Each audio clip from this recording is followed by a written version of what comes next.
The Atlantic seaboard, one fine morning in 1943, an imposing force of American naval air power proceeds to an important rendezvous. This force is the aircraft complement of a new carrier: fighters, dive bombers, torpedo bombers. With the air group commander leading everyone, they're flying out to sea to join the ship which will be their floating home and fighting base. He is one of many carriers which the American people have built since Pearl Harbor to destroy the enemy in his own part of the world, far away. And there now is our base, powerful and serene. In honor of all American aircraft carriers, let us call her the Fighting Lady.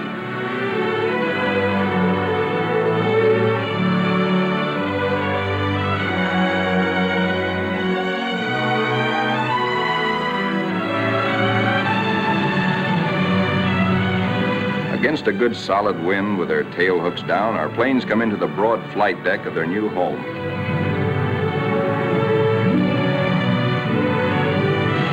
In case the plane's hook fails to catch the arresting gear, there's a series of stout wire barriers. Number one man on the flight deck just now is the LSO, the landing signal officer, always a flyer himself. Like all aviators, he'd much rather be flying. Come on in and sit down. The plane is out of the groove and he waves it off. Come around another time, pilot, and we'll take you aboard.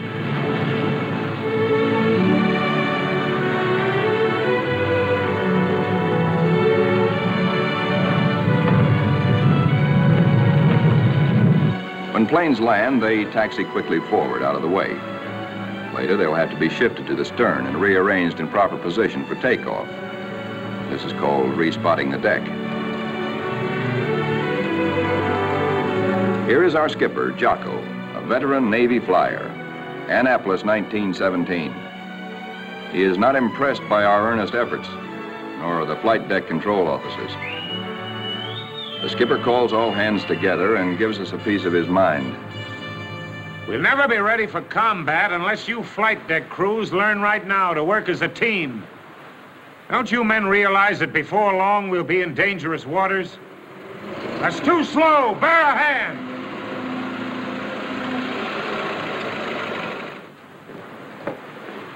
Watch out. Keep that wing clear. Get it over to starboard. Way over to starboard. Come on, get the lead out of your pants. Now this is the way your deck should look when you're ready for action. Our ship, our Fighting Lady, is enormous, wonderful, and strange to us. From stem to stern, the entire ship is a honeycomb of watertight and flame-proof compartments. Far below the waterline are engine rooms, fire rooms, fuel tanks. magazines packed with enough assorted high explosives to blow us all to kingdom come. The hangar deck is like a gigantic tunnel, nearly 2 city blocks long and wide enough to house 4 freight trains abreast.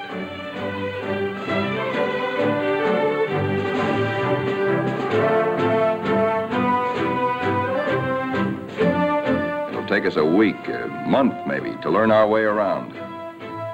These new surroundings are as mysterious to us as they are cold and impersonal. Our fighting lady is like a huge floating cave, noisy and uncomfortable.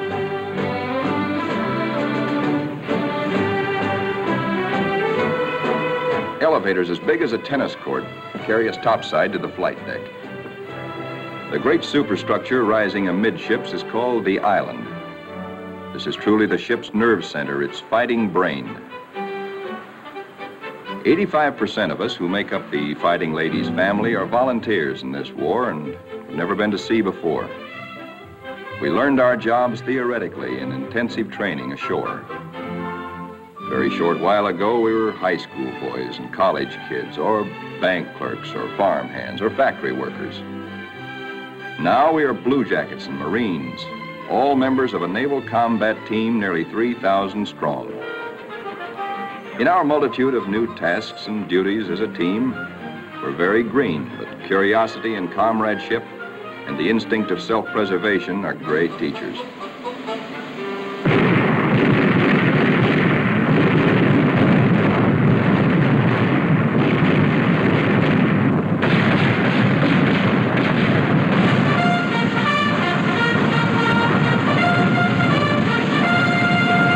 Some of us have to master the delicate and complicated instruments which control the fire of our 5-inch batteries, the guns that must defend the fighting lady when enemy dive bombers and torpedo planes attack.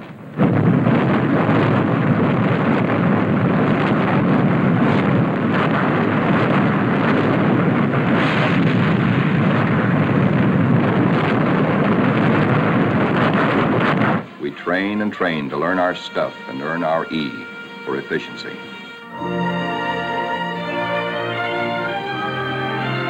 The fighting lady's destination is still a closely guarded secret, but no one can hide the fact that we are entering tropical waters. Our ship seems more friendly and comfortable now, and we greenhorns feel that a suntan will at least make us look like fighting sailors. Even our mascot, Scrappy, has been at sea longer than most of us.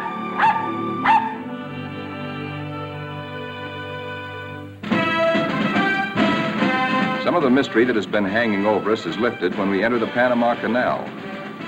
There is a lot of unprofessional nervousness about whether or not we're too big to get through the locks. By using lines instead of fenders, we do get through, as the naval constructors knew all along we would. Come on, hop aboard. We're going places. For 2 cents, I would. Do anybody want to swap?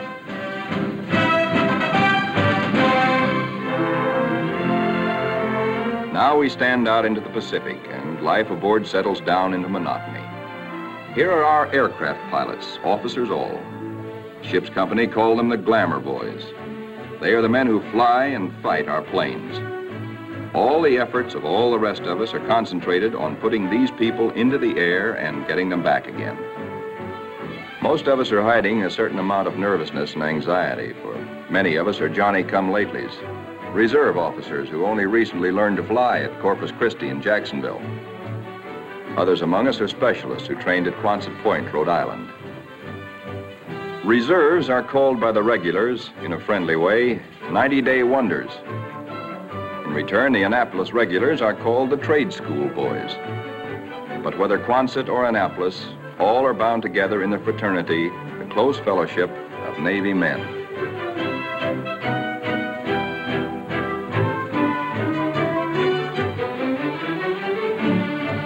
Among the ship's non-commissioned personnel, almost 3,000 blue jackets and 100 Marines, the hottest shots are the air crewmen, aerial gunners and radio men. These boys and the plane captains are the partners of the glamour boys in the air. By non-flying blue jackets, they are called Zoom pigeons or Airedales. And because they receive 50% extra pay for flying, they are sometimes referred to as the bankroll boys.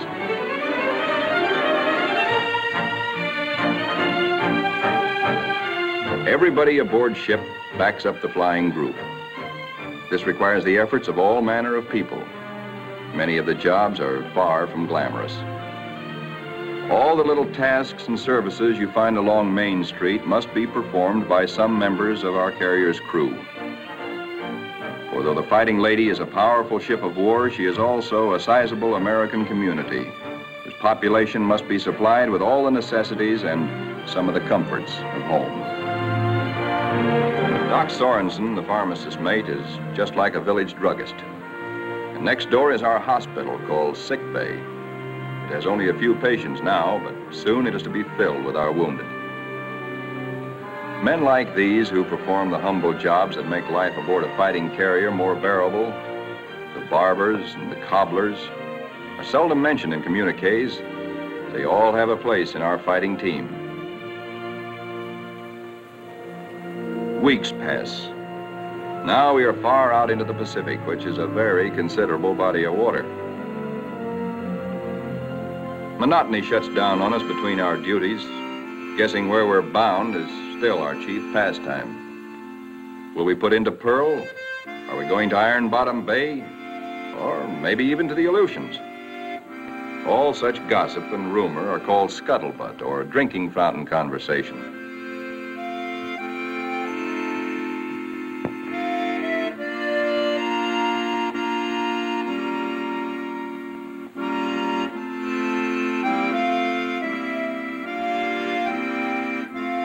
Throughout the ship, men get together in little groups to take refuge from the heavy burden of waiting for something to happen.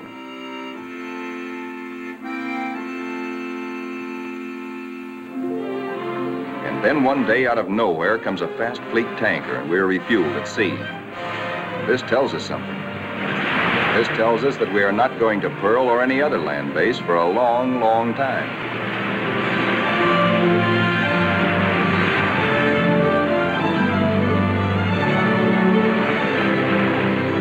Besides our skipper, we have an admiral aboard, a sea dog who's been a naval flyer for nearly 20 years. Until now, only these officers have known where we are to go. But now Jocko, our captain, confers with the air group commander and reveals the plan. The Fighting Lady has been ordered to make a strike. She will pass through waters where no carrier task force has ventured since the bloody Battle of Midway. Remember, this is 1943, long before we took the Marshall Islands. Weather studies are made, and though this is a daily routine, somehow the whole ship senses that something is about to happen. Even before the news is broadcast to all of us, there's a new tension and atmosphere of expectancy. And then we are told we have traveled more than 7,000 miles from Panama, so that tomorrow, August 30th, 1943, we can strike the Jap base at Marcus Island, deep within the enemy's ring of defenses. The evening before our first strike, the air group commander briefs all his pilots with maps and a model of our target. We are sticking out our necks to within 1,000 miles of Tokyo to divert the Japs' attention from other American activities far south and east of Marcus. Those of us who have never before been in battle, that's most of us, ask a lot of questions of those who have seen action. Seat gunners. Don't break off until you're practically on the same course and right astern of the enemy. Then push over fast. Outwardly, we try to seem composed and cheerful, but a lot's going on inside our minds. We question our most inner selves. What'll it be like? How'll we take it? Will we do all right? This is the night when a lot of boys write one more letter home.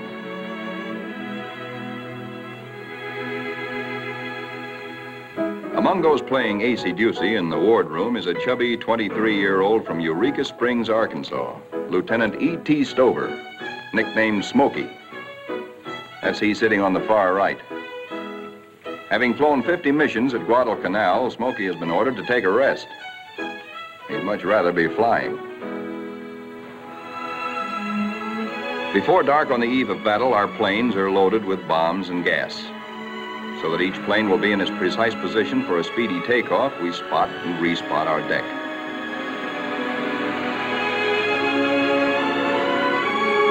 Now all is perfect.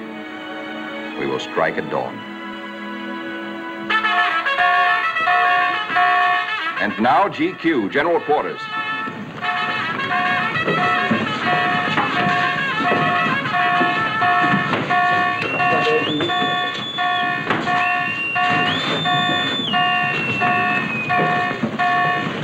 Every man on the ship goes to his battle station, his special place on the fighting team. George, the barber, will pass ammunition. Leo, the baker, will be a sky lookout. Frank, the tailor, is assigned to a first aid station. Pilots are in their ready rooms. Each squadron, fighter, bomber, torpedo bomber, assemble separately. Flyers get into their flight gear and receive last-minute data and instructions.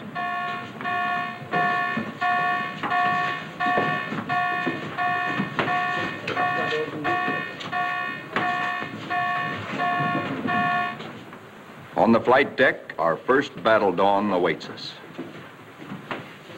Our whole ship is on hair trigger. The Fighting Lady is hardly 100 miles from the first target of her career.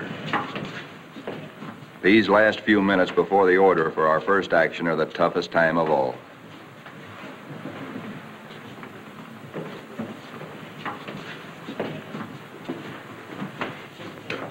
A wise man once said, "War is mostly waiting." We learn now what that can mean. At last the word comes. Pilots, man your planes. Ready room 3, roger. Pilots, man your planes.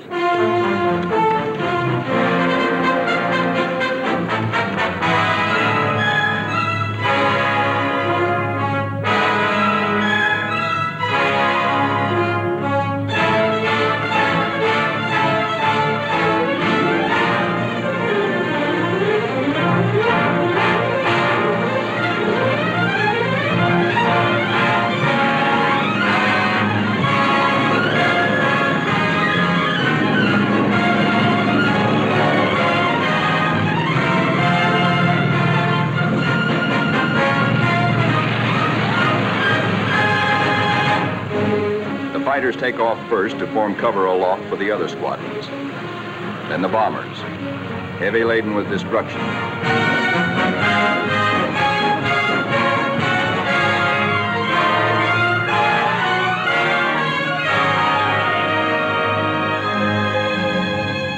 The sun has risen now, and our escorts are alert for enemy submarines. But the Fighting Lady steams boldly toward our target to lessen the distance for our planes when they return.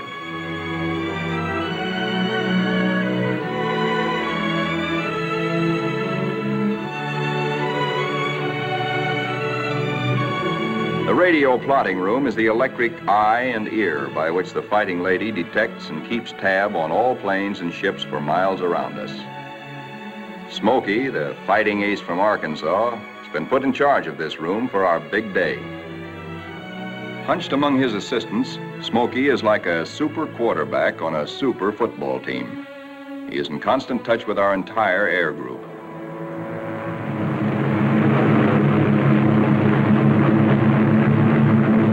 As our first fighters race in toward Marcus Island, they stay low, hoping to escape detection by the enemy's radar.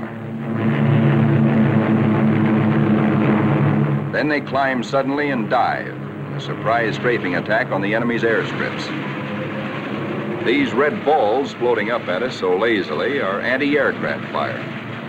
There is 3 times as much of it coming up at us as we can see, because only 1 shell in 3 is a tracer. What look like fiery pollywogs are tracers from our own wing guns.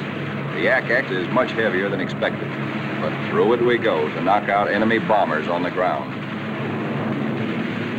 All through these battle pictures, realize that we are looking straight down our own gun barrels. These pictures are taken automatically by the same mechanism that operates the guns. Pictures even shake with the gun's recoil. Our eye is now the very eye of our fighting airplane.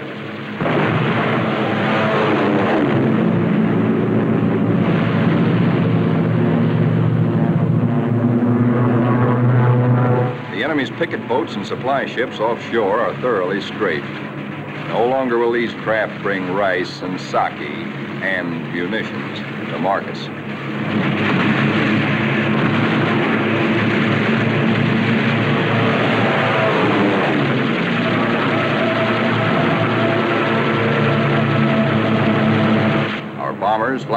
fire, see the island beginning to burn. A moment ago, it looked like a little jade trinket in a cobalt sea.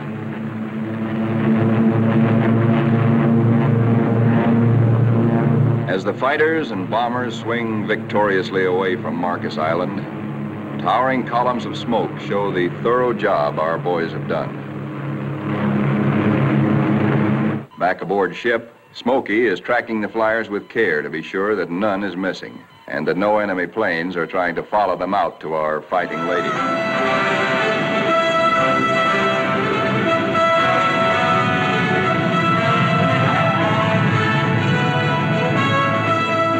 As our planes come aboard, there begins an operation almost as exciting as the attack itself. A ballet after battle, with the plane directors as dancing masters. The whirling propellers fill this scene with danger, but now our crews are trained and adept.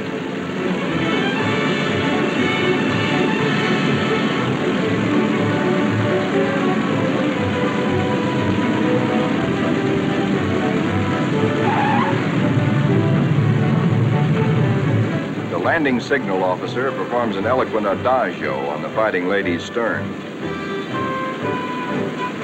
warning to the rest of the cast to stay off stage until a limping member can be led out of the way.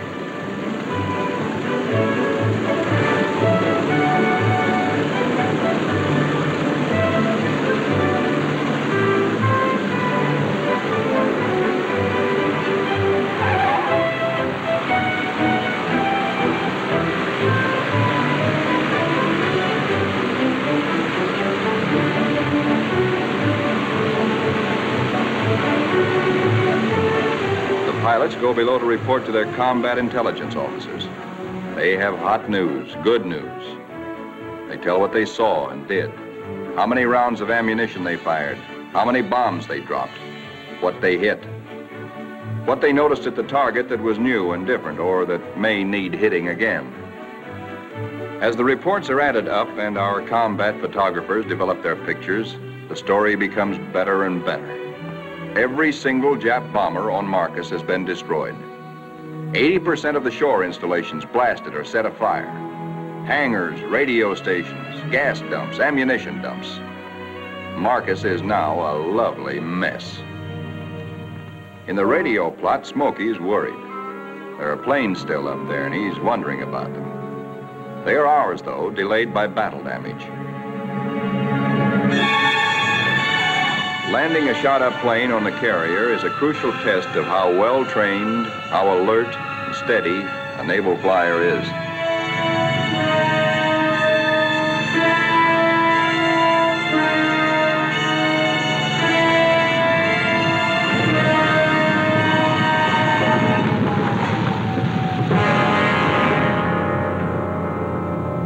The fighting lady now has met her enemy.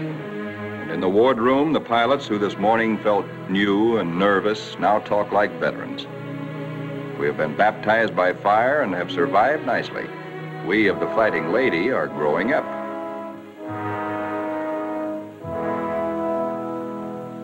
The admiral of our task force knows the overall strategy of the whole Pacific campaign. To smash straight through Japan's outer network of islands, to recapture the Philippines and land on the mainland of Asia. Thus, we will deny Japan supplies from Malaya and the Dutch East Indies and leave her far-flung island garrisons marooned. Then we will reach out and really help our ally China. Months after Marcus, this campaign is well started. Our carrier task forces have been in many battles. And now, early in 1944, the fighting lady's target is Kwajalein in the Marshall Islands. These are Jap Zeros. Fighter screen being pierced by our planes and planes from 8 other carriers, preparatory to strafing Kwajalein and bombing it apart. Our fighter pilots have improved with practice, with the confidence that comes from experience. They estimate their range by watching their tracers. They hold their fire until their wing gun bullets converge at 300 yards. Shoot in bursts instead of in steady streams, which heat up the guns and spend ammunition.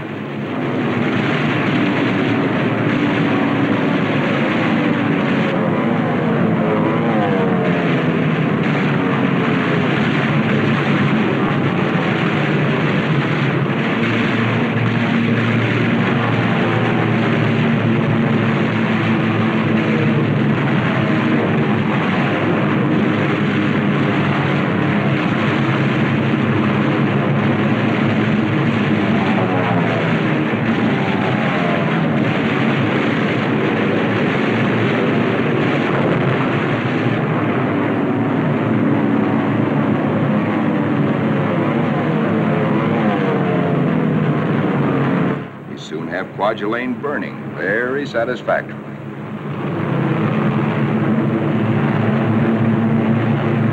After our bombing attacks and heavy shelling by our surface ships, assault craft filled with Marines and Army hit the beaches. And very soon after that, Kwajalein is ours.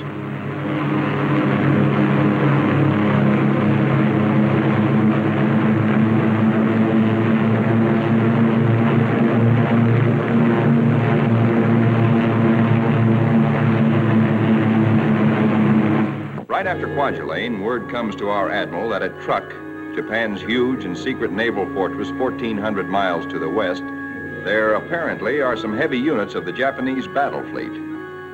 Perhaps we can surprise them. Again, the Fighting Ladies Squadron and squadrons from other carriers take off for combat. A lot of mouths are dry at the thought that our target is mighty Truk. The rear seat gunners look back at the Fighting Lady, wondering when and if they will ever return to her.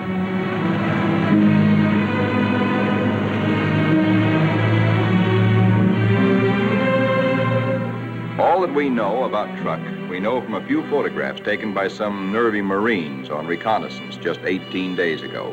We hear that it is a complex of heavily fortified islands surrounded by airstrips, with naval anchorages at certain spots among the islands.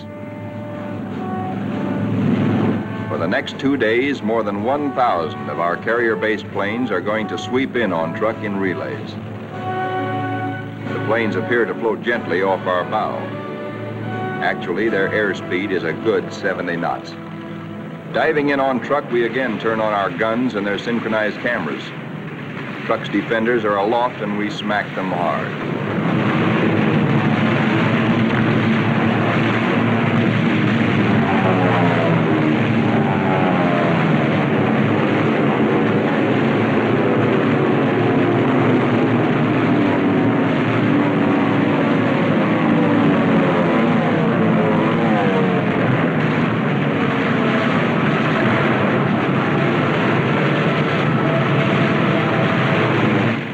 That were in men's mouths before this strike began now settle back into place and are singing once more.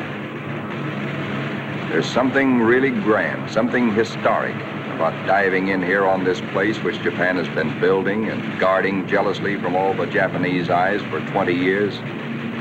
We dive right in low and take a good look at fighter strips, bomber bases, and seaplane ramps.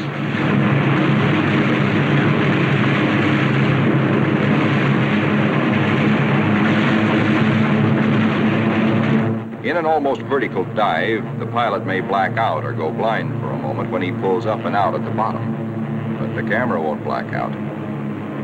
It cannot see the landing of our own bomb, for we'll be up and away before that reaches the target, but it records the hits of other planes ahead of us.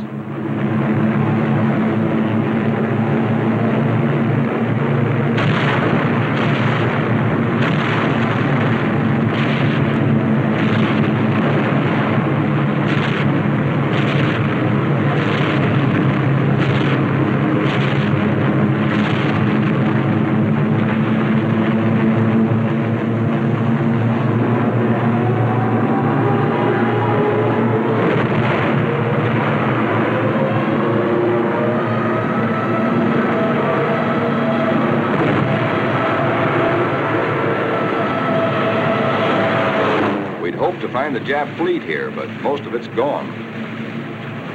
Some lingering ships, including some of their fast fleet tankers, we find hiding in sheltered coves.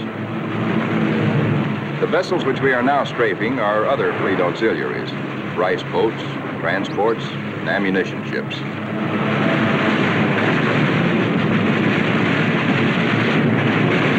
With bursts of 50 caliber incendiaries and armor-piercing slugs, we set them on fire, rip them open, often wide enough to sink.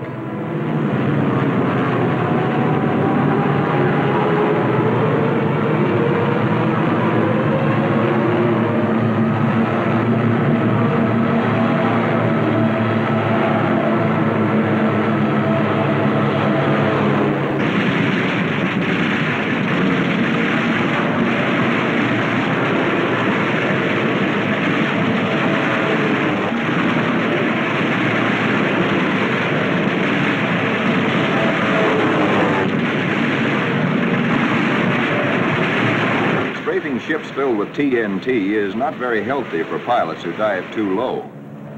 But it's hard to tell who's carrying what until the big bang comes.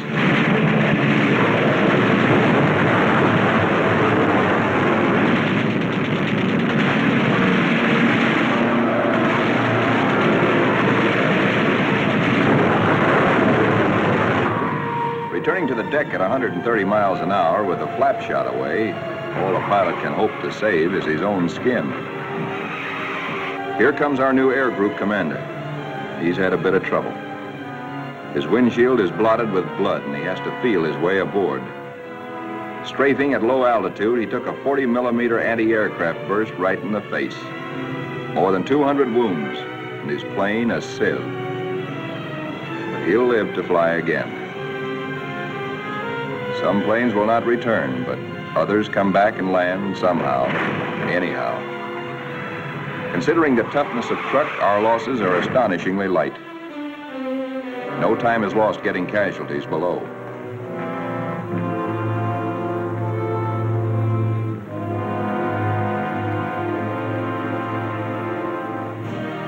It's a long way from Truk to our secret rendezvous in the Marshall Islands. Someday it can be told just where this is. Actually, it is a magnificent new fleet anchorage, an advanced naval base, which we have taken from the Japs and made secure. Now, for the first time, we, who have been operating as separate, relatively small task forces, see assembled the enormous mass of naval power. Over 1 million tons of American fighting steel. New carriers, new battleships, new cruisers and fleet auxiliaries in an amount which Japan could never conceive, let alone produce.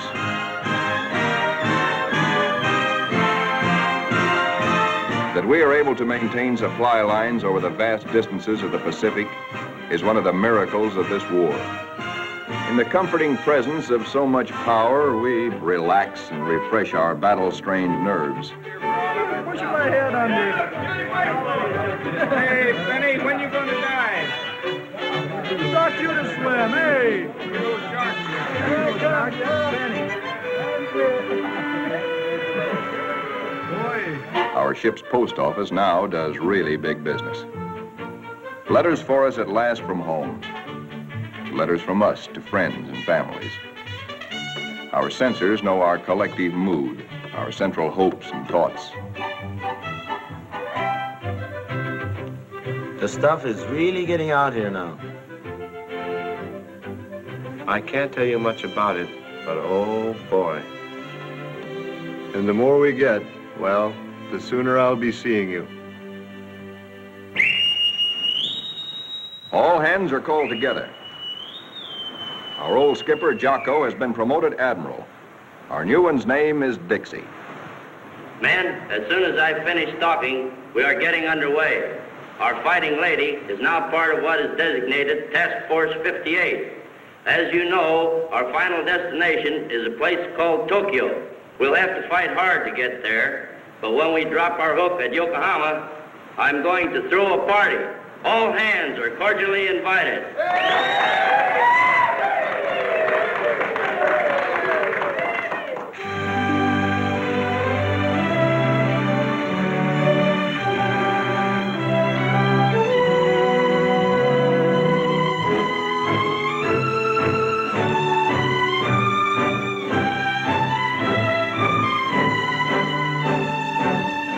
Our task forces are built compactly now around carriers like ourselves with speedy new battle wagons at our side. A carrier skipper never leaves the bridge at sea because carriers and their planes are the first to strike the enemy or to be struck by him. Our aircraft pilots are constantly on call, for despite the massive power spread out around us, these are still dangerous waters. Our pilots know this all too well, but it doesn't worry them now, for they're seasoned. They know how. There are a lot of new faces among us, but most of these men, too, have been in action. At places like Hollandia, Millie, Joliet, Palau, Rabaul, Wake, Maloelap. Our rear seat gunners and radio men are old hands now. Some of their faces are different, too, because there have been replacements. A lot of them have been made commissioned officers. There's a saying in the Navy that you never learn to love a carrier until she gets hurt. Well, perhaps we don't really love our fighting lady, but we've become mighty fond of her and almost comfortable, almost at home.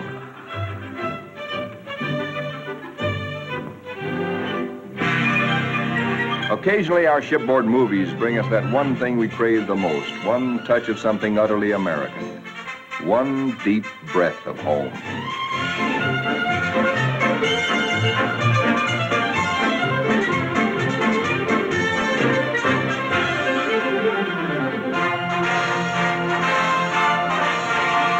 Like Jocko, our new skipper, Dixie, is an old hell-diving Navy pilot. In their battle caps, he and Admiral Mitcher look like big league baseball managers.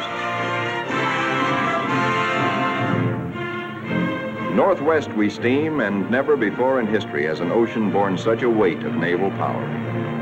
Not a Jutland, not a Japan's proud boast, Tsushima, was there anywhere near the force with which we now assert that this is our ocean, this is our air, and we're seeking the Japanese battle fleet to prove it.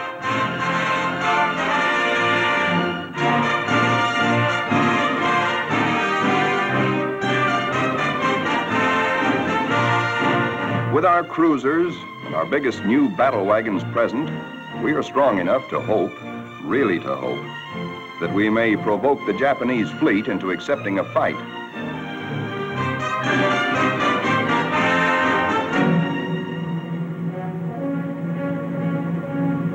We're joined by plotting Coast Guard and Navy transports. The Marines again. So another amphibious assault is cooking.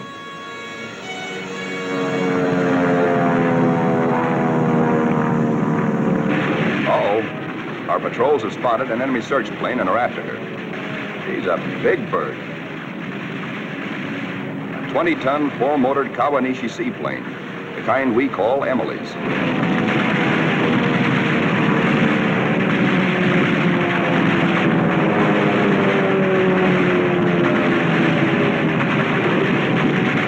Miss Emily's a tough old girl. Right now, she's screaming for help and telling Tokyo by radio where we are. Hellcats are closing in on it.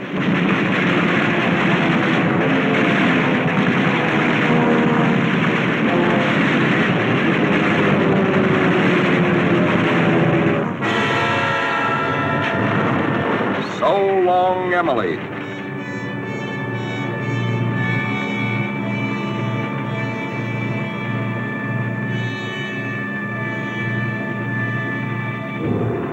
Now that the enemy knows where we are, and we know he knows, our brass hats get together on final arrangements for what may turn into another Midway. Our objective, first of many in our drive through to the Philippines and China, will be the Marianas.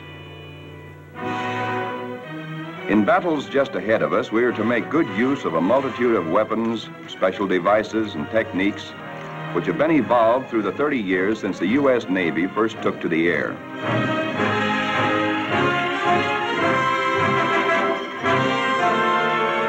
Not only did our naval flyers create the aircraft carrier itself, but it was they who devised the torpedo plane and invented and perfected dive bombing.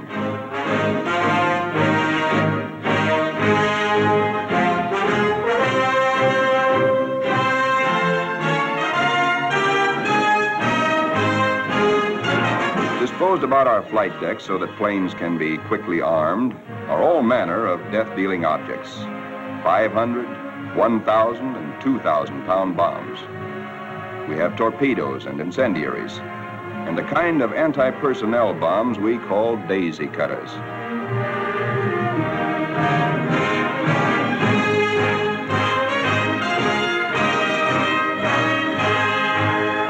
Some of our bombs are armor-piercing, some for fragmentation. Others have delayed action fuses to prolong the effect of our bombardment for hours after we have delivered it. Here are the new rockets, which pack the same wallop as a 3-inch shell. They weigh little, and because there isn't much recoil, they can be fired from planes. On the eve of battle, we are told to scrub up to lessen the danger of infection in case we're wounded.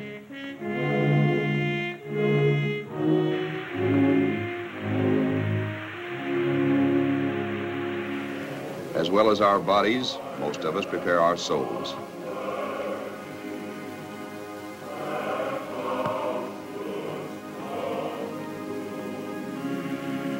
Always on the eve of battle, divine services are held in relays, so that every one of our fighting ladies' 3,000 sons has a chance to attend.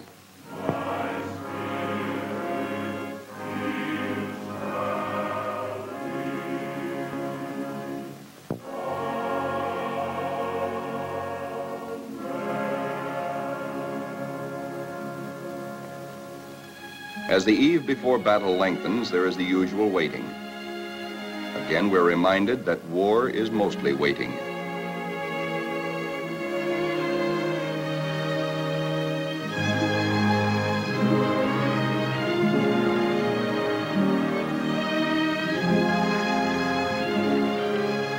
Because all cooks and bakers must soon be at their battle stations, they work all night long preparing a hearty meal of steak and eggs for our 3 a.m. battle breakfast.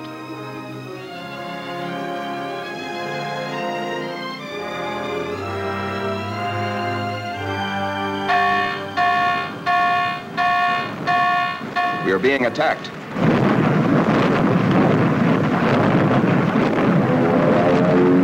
We are being attacked by Japanese torpedo planes skimming in after us, wing to water.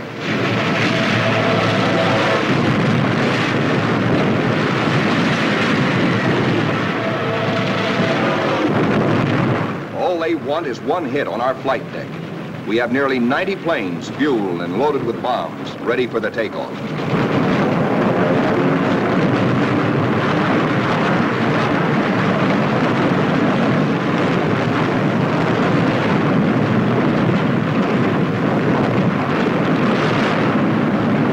Each patch of flame is a burning Jap.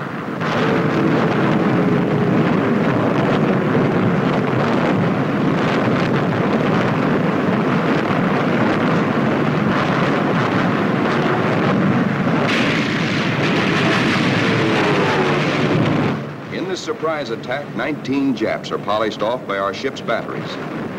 Not a single carrier is hit. We have been fortunate. So now commences another major moment in the fighting lady's career. Flight quarters sounds. In this modern warfare, the young plane captains are to their pilots what squires were to armored knights of old. In this operation, typical of many more to come, a lot of other fighting ladies will be involved. And nearly 2,000 carrier-based planes, all of them attacking in air groups like our own.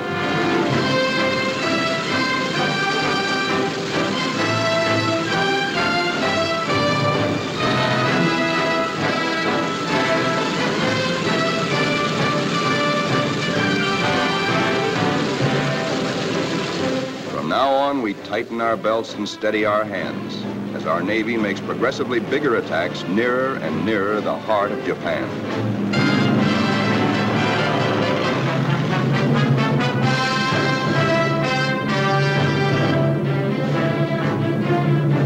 At his post and radio plot, tracking down enemy planes and cursing the luck that keeps him out of the air, Smokey chafes at being grounded on a day like this, especially when targets are juicy ones. All the Jap air bases and military installations in the Marianas, and a special prize package, Guam, the island which we did not fortify, but the Japs did. Now comes word that the Japs have sent strong air reinforcements to Tinian, which flanks Guam. Again, our synchronized cameras record, as no human eye and memory could record, just what our guns and bombs do to the enemy. These pictures enable our air combat intelligence officers to assess the damage as we swoop down upon Tinian.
planes return for more fuel and ammunition, the surface vessels take over. A prodigious naval barrage to prepare the beaches our assault forces are going to hit. Not only our newest, but some of our oldest and proudest battleships are here. The Colorado, the Tennessee, and the USS Pennsylvania, flagship of World War I.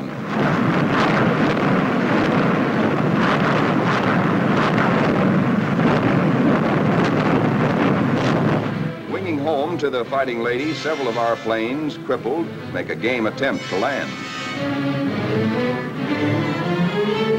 Now is when the landing signal officer must judge not only the speed, but estimate the battle damage of planes like these.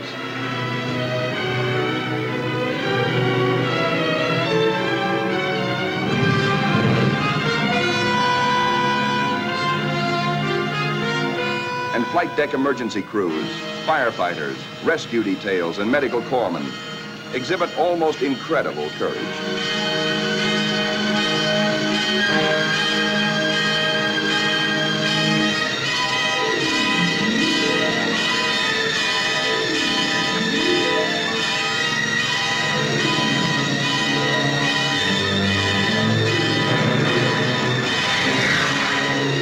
The pilot of a torpedo plane has been unable to release his load of incendiaries.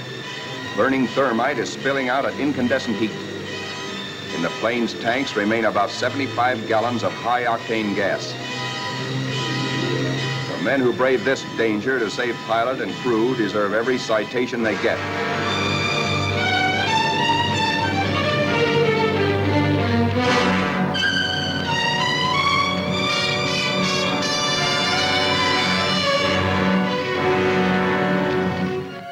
In the ready rooms, intelligence officers question battle-weary pilots. What did you see? Any Jap carriers in sight? Are you sure they were carrier-based planes? Then from radio plot comes uncomfortable news. Torpedo planes and dive bombers from enemy aircraft carriers are approaching. All hands, man your battle stations. To our engine room go orders for flank speed, which is a few knots faster than full speed, in case we need to take evasive action. All boilers are lighted to let the Fighting Lady outdo herself if necessary. The engine room people turn on the heat, and the propeller shafts churn like fate in their alleys.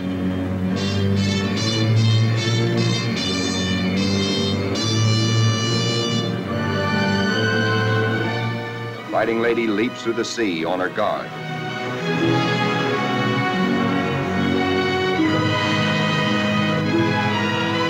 Skipper Dixie gears himself for action, and so does wise old Scrappy.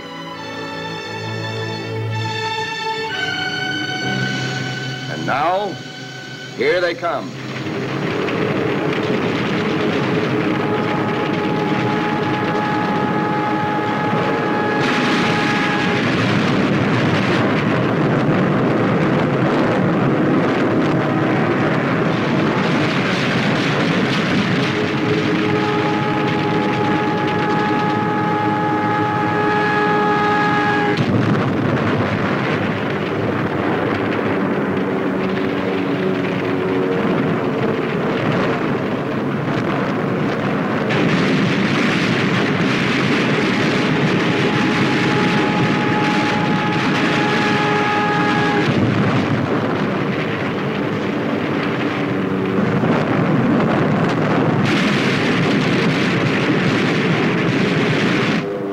Jill, torpedo bomber, miraculously keeps coming through our wall of flak. She's approaching us fast with a life that must be charmed. Our gunners throw everything they've got, but still she comes. If he ever releases that torpedo,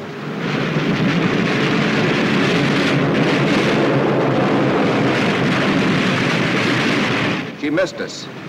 Either the pilot was already dead or his release gear jammed. Smokey, the pride of Arkansas, hears about that one. He almost takes off. Now our reconnaissance has spotted the Japanese task forces. This is the moment we've been fighting and praying for. Every plane that can fly and every qualified pilot is ordered into the air. At last, Smokey gets his chance to fly again. Pilots, man your planes. Pilots, man your planes.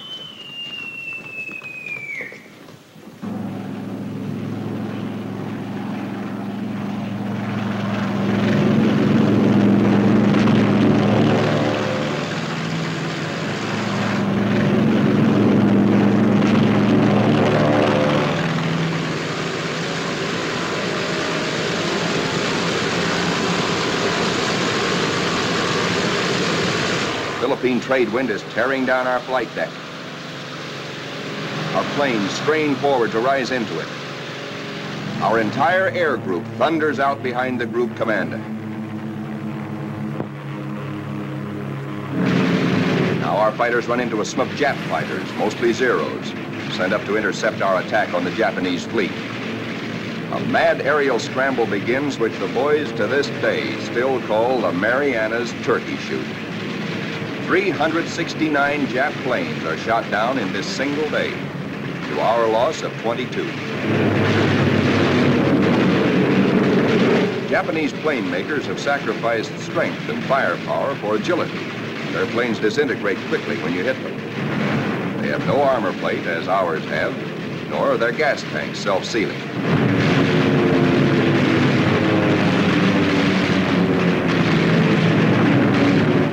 Little monkeys are fancy flyers. They think aerobatics can win dogfights, whereas we believe in smooth flying and careful shooting.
And now, at last, through a late afternoon haze from high altitude, our air combat group sights the Imperial Japanese battle fleet.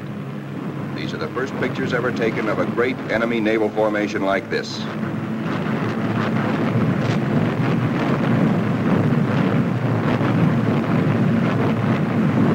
There it is, that Imperial fleet, crawling around below us in violent evasive action. Us looking down on them in the seas they think they own. Some of these Japanese ships are scampering away at better than 40 knots. When you bore straight down on them, they twist, squirm.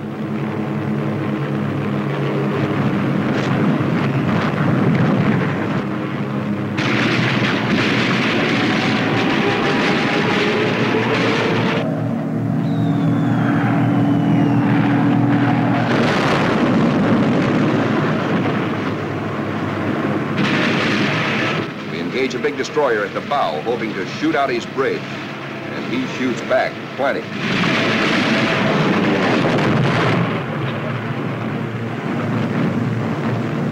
Let's go down after that cruiser. He answers us emphatically from the forward turret.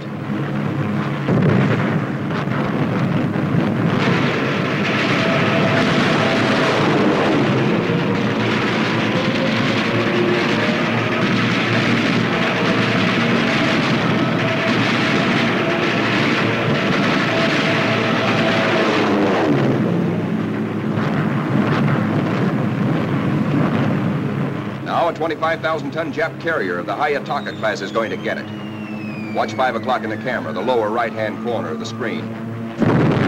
This big flat top gets it where the turkey got the axe.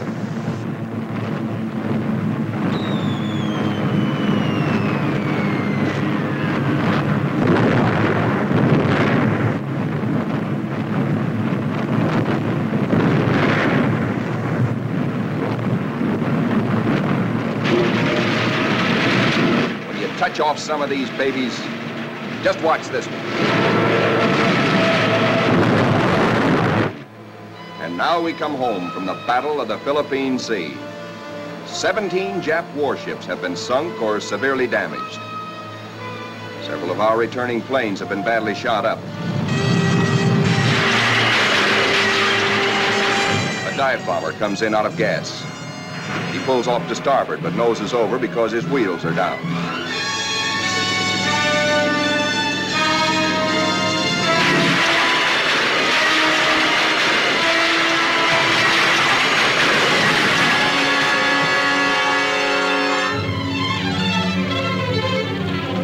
This pilot has 73 holes in his plane, and his leg almost shot away.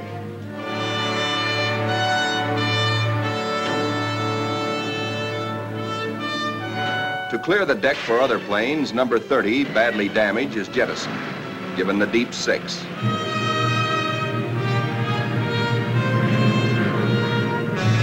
Watch carefully. This man's controls are all but shot away.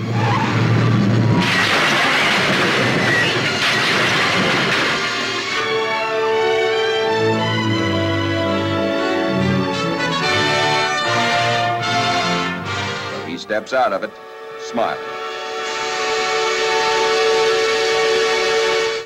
And now it is time to paint up the scores. On this fine morning, just a year after being commissioned, the Fighting Lady is beginning to look like a stamp album.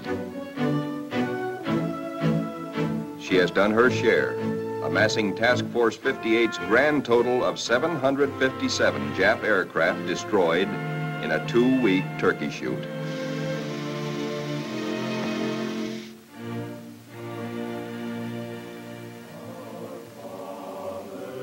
But there's another score to add up. Our own casualties. Quite a few faces are no longer with us on the Fighting Lady. Among them, Commander Upson, skipper of our torpedo squadron. Lieutenant Pappy Condit. Lieutenant John Meehan. And that fightingest gentleman, Lieutenant Smokey Stover. Yes, Smokey's missing too.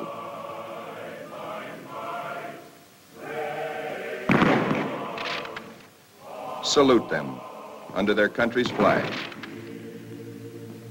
For they were brave, they were gallant. Others will come forward to take their places. For the battles we have fought on the seas and in the sky are only the beginning. Still hungry for battle will steam our carrier. Serene, powerful, unafraid. She and her planes will come home again someday, God grant, but not until the bitter, glorious end. For she is, and we salute her, the Fighting Lady.